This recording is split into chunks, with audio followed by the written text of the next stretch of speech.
High বন্ধুরা, কেন বন্ধুরা এই পৃথিবীটাকে এখনো বুঝিনি তোমরা? দুনিয়ার ভালোবাসার জন্য ঈশ্বরকে ছেড়ে যেও না।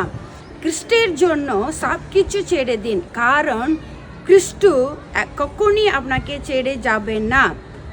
যারা আপনাকে ছেড়ে যাবেন যারা আমাদের ছেড়ে চলে গেছে, তারা একটি ভাঙা চপ্পল। যদিও আমরা এইটি সেলাই করে পরিধান করি, তবু এইটি ভেঙে যাবে এবং চলে যাবে। যদি চলে যায়, যেতে দাও, তাদের দিকে তাকো না। যখন প্রয়োজন হবে কারিপাতা মতো ইউজ করবে, যখন প্রয়োজন পুরিয়ে যাবে তখন আমাদের ফেলে দেওয়া হবে। এটাই পৃথিবী। তাই ভালোবাসার জন্য পাগল হইও না। এই বিশ্বতে বুঝে কাজ করব ভালোবাসা পেতে। God bless you. Thank you.